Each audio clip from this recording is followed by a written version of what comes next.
Olá, tudo bem? Bom, hoje o Supremo Tribunal Federal colocou um freio em Jair Bolsonaro. Por unanimidade, decidiu que ele não pode, o governo federal, o poder executivo federal, não pode determinar nos estados e municípios o que seja essencial ou não. Algumas atividades que são de interesse nacional, sim, podem ser definidas por decreto presidencial ou por medida provisória no âmbito ou legislação no âmbito federal. Mas o Jair Bolsonaro não pode fazer aquilo que ele estava ameaçando.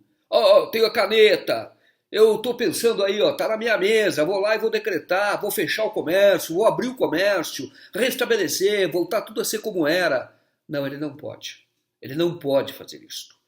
E esta situação nem estaria sendo discutida se o Jair Bolsonaro não estivesse a todo momento ameaçando os governos estaduais e municipais com medidas que favorecem a pandemia e, portanto, prejudicam a população. E nesse sentido, o melhor voto de hoje foi o de Gilmar Mendes.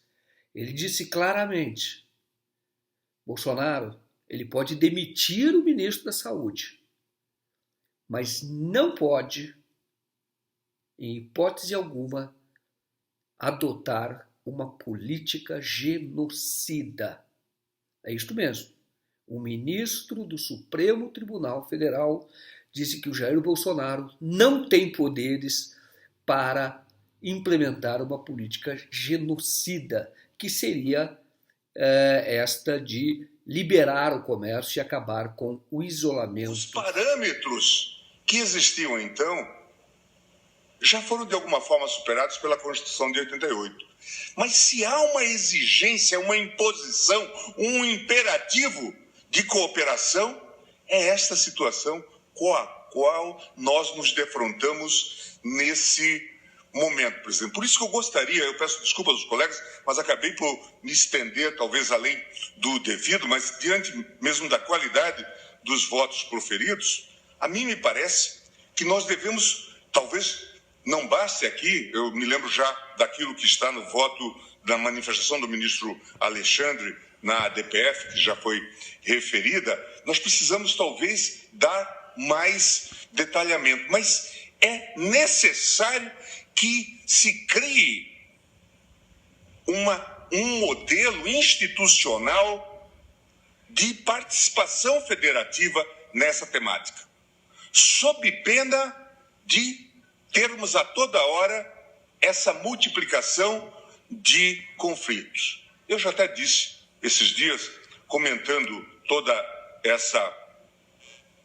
esse desarranjo que vai no âmbito da administração, que o presidente da República dispõe de poderes, inclusive, para exonerar o seu ministro da Saúde. Mas ele não dispõe do poder para, eventualmente, exercer uma política pública de caráter genocida. Isto é claro que o texto constitucional lhe veda, de maneira cabal.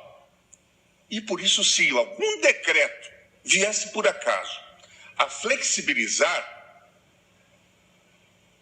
de modo a colocar em risco a saúde pública das pessoas, certamente isso precisaria ser contestado. É curioso, presidente, que se isto ocorresse no plano dos estados, ou de um estado que adotasse uma política irresponsável, esse estado seria passível de intervenção federal por parte da União.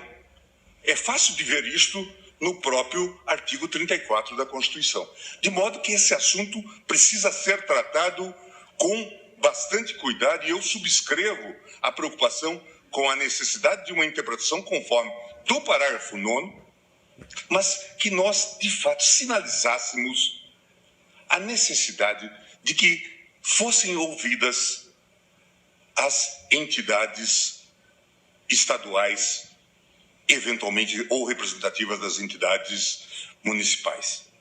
Portanto, aqueles que costumam dizer Jair Bolsonaro é a autoridade máxima deste país e, portanto, ele pode decidir o que deve ser aberto ou não, estes se equivocam.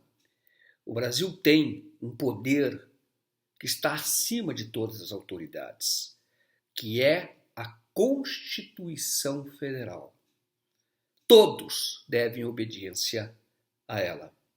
E aí, como disse hoje o ministro Gilmar Mendes, não precisaria o Supremo Tribunal Federal estar a todo momento sendo solicitado a interpretar a Constituição diante da ameaça do Jair Bolsonaro, se de alguma maneira houvesse já no país um arranjo ou um acordo ou uma interação entre municípios, estados e também o governo federal para definir os melhores caminhos a serem adotados neste tempo de pandemia.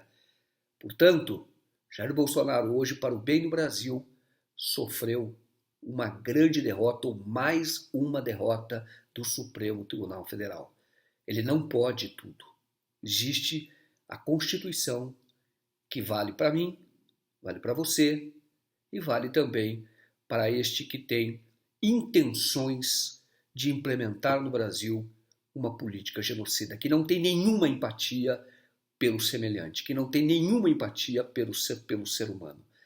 Está de parabéns o Supremo Tribunal Federal pela decisão que tomou hoje, no dia 15 de abril de 2020.